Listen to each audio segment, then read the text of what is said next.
What's up, YouTube? Your girl's back with another video, and by the title you can tell this isn't gonna be a happy-go-lucky video or whatever. I just want to give y'all a little update on my life or whatnot. I got a few comments about people wanting to find out like how life has been since my mom passed or whatever. So I'm here to just clear some stuff up and to clarify and tell you guys what's been going on. So if you're willing to stick around and watch this video all the way to the end, please don't forget to give me a like on this video, comment some video suggestions down below, and stay tuned for the story time. I'm just gonna give you guys a little backstory basically. So since then, my dad and me really haven't been close ever in my childhood. Me and him really wasn't ever close, but after my mom passed, he like kind of segregated himself from me and my brothers. That's really basically what happened right after she passed, was that like we all just separated ourselves from each other. We barely talked, we didn't eat together anymore, stuff like that. In the last couple months, coming up on a year, things with me and my dad have really been very rocky, because last year he met a new woman or whatever, and a lot of people probably thinking like, oh, maybe you're just upset because you think she replaced your mom, but it's really not like that for me, because I always wanted my dad to be happy with whoever he was with. I didn't really care if he moved on. Well, not to say I didn't care, but like if he moved on, he moved on. It wasn't nothing I could do about it. So yeah, so he met the woman last March, and me and my brothers didn't find out about her until last November. And after we got introduced to her or whatever, that's when everything really just switched like dramatically. We met her around Thanksgiving, like a little bit after Thanksgiving, and then legit one day my dad came in my room and was like, Octavia, I'm gonna tell you, because you're the oldest, I'm getting married. And then just walked out the room like I wasn't supposed to have questions and stuff, because I just met the lady. Fast forward, we had a conversation and he told me he was gonna get married in June. So he was supposed to get married this month, but they ended up getting married the next month, so December. So the day they got married, I remember going off to school, telling my dad, I was like, congratulations on your wedding, hope you guys have a good wedding. Soon after they got married, I started noticing that she started dictating a lot of the stuff that he would do. The day they got married, my dad knew I had my job in orientation that same day. So I'm thinking, when I get home from school, you just drop me off at my orientation, pick me up. Like, you're not staying there with me, you just dropping me off. But when I got home from school, he wasn't there. And so I called his phone and he didn't answer. So I called it again, he didn't answer. So I called her, and she was like she had an attitude. She was like, what you want? I was like, I want to talk to my dad. Your daddy's sleep. It was like, okay, I have my job orientation today. He knew about it. I just need him to drop me off. She was like, well, he not coming. And she hung up the phone. So I was like, okay. That was red flag number one, because I had did nothing to this woman for her to come at me with an attitude. Then another incident that happened was, I think in January, when I tried to go to a party with my friend, and they had turned my phone off. So I turned my phone back on myself, and then they ended up dropping me off at my friend's house. But then when I called them to come pick me up from her house, they was like, well, I'm getting up. How can you leave me stranded out here because you don't feel like coming to get me? If you didn't feel like coming to get me, then why did you ever drop me off? You could just say no. So that was red flag number two. A couple people know that I was hospitalized because of my stepmom, and I'm gonna tell y'all why.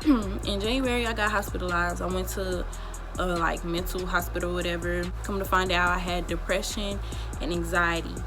Once I got out the hospital, I was supposed to be on medicine. The thing is, my dad would never I was 17 at the time, and he wouldn't even let me handle my own medication so I could take it when I had to go get up for school and stuff like that, because he wasn't always up when I was up. So how are you gonna give me my medication if you're not gonna be up and I gotta take it in the morning before school? That became a problem because I just stopped taking my medicine because they were never giving it to me because my dad's door has a lock on it.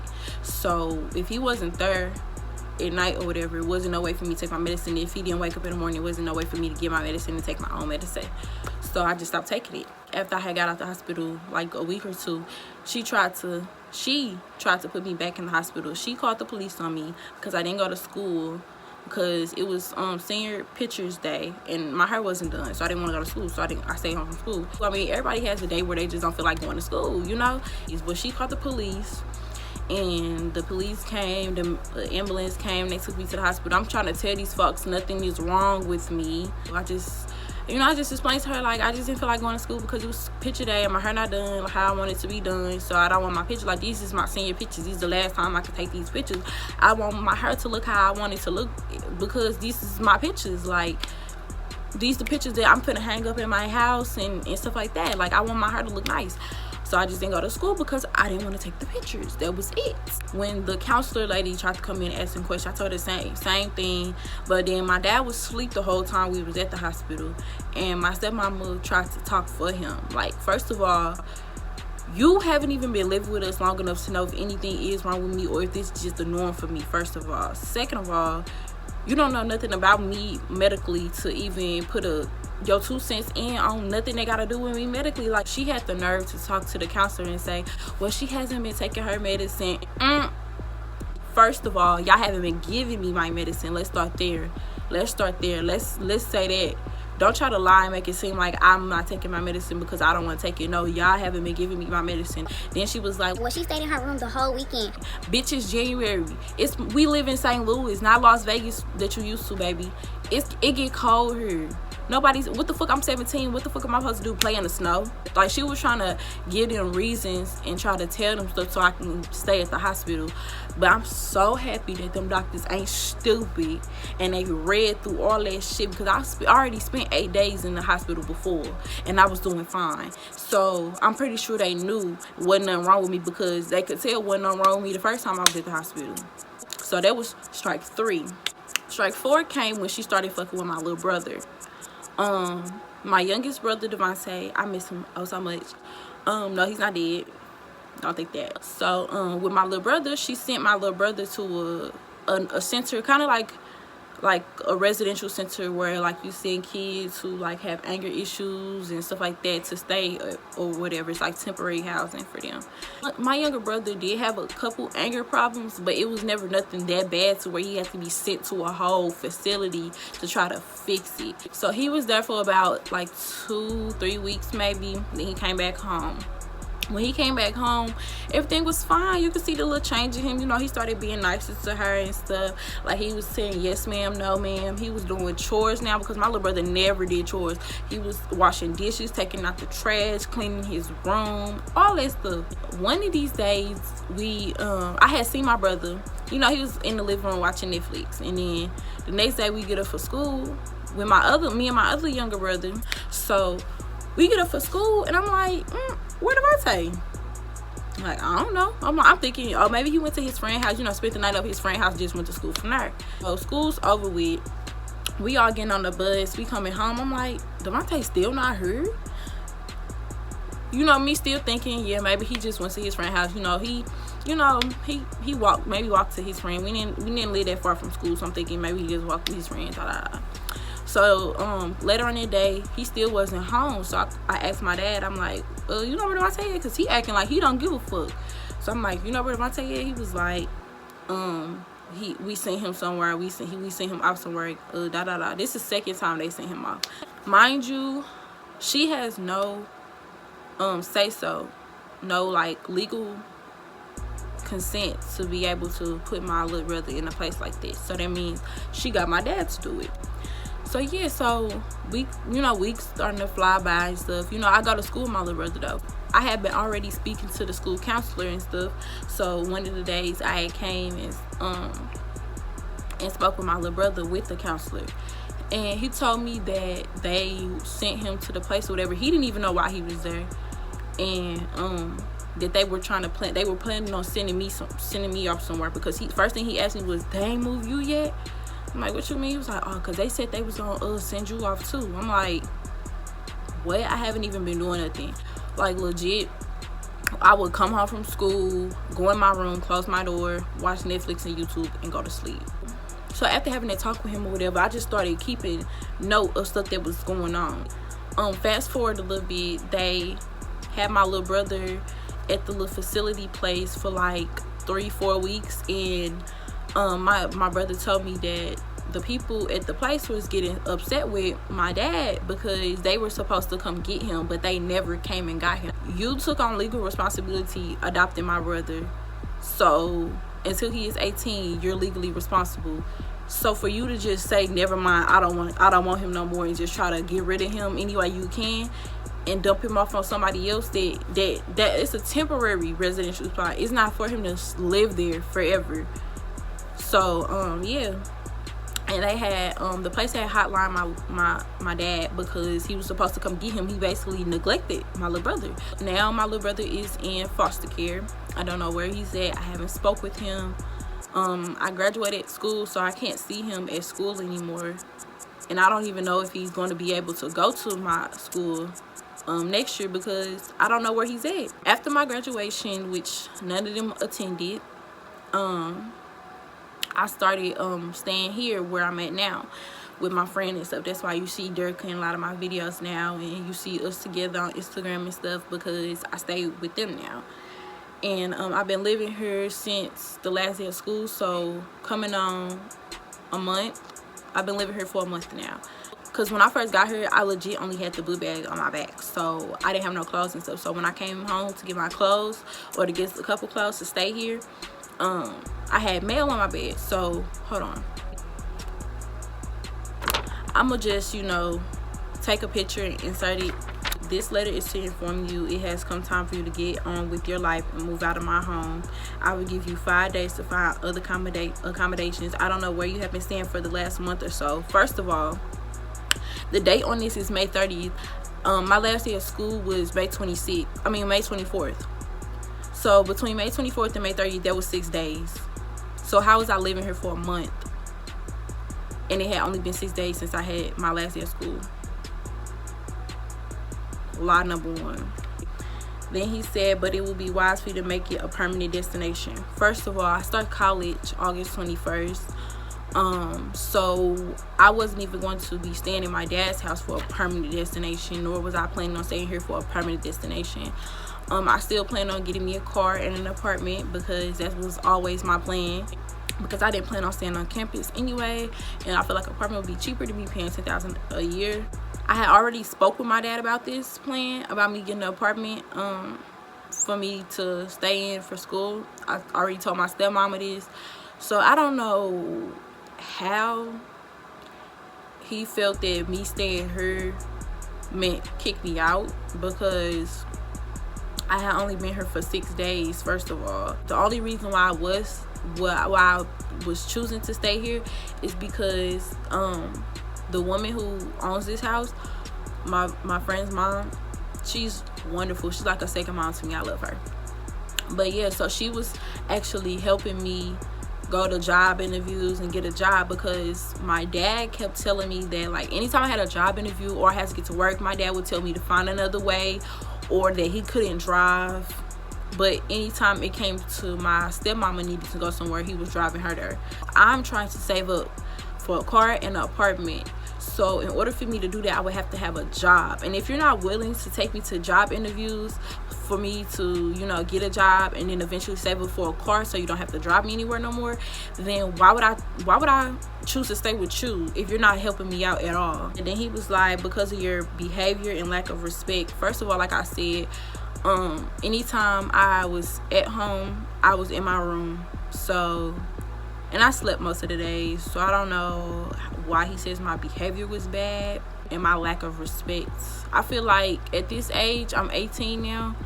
In order for you to get respect from me, you have to respect me, and he wasn't respecting me at all. So I shouldn't have to show you any type of respect. Like, not saying that I wasn't, because I feel like I was, but I shouldn't have to, because you were doing me so dirty. You wasn't trying to help me financially.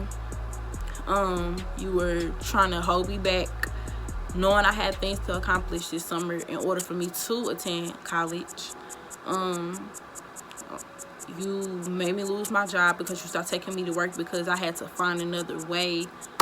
So like, I don't understand. And it's like, anytime I ask for something, it was a problem, yet you won't let me go to interviews and get a job so I wouldn't have to ask you for stuff. Like, I don't see how that makes sense. The day I graduated, I sent my dad a picture of my diploma, right? He doesn't text me back. He knows where he can contact me at, doesn't contact me. And now, fast forward to today, it's now become a problem but he has removed everything from my room, everything that I pay for, because like I said, my dad doesn't help me with anything. So my shoes, my TV stand, my dresser, my desk, my clothes, my makeup, all the stuff that I pay for, my mini fridge, all the stuff that I pay for is spend my money on, is now somehow not in my room anymore.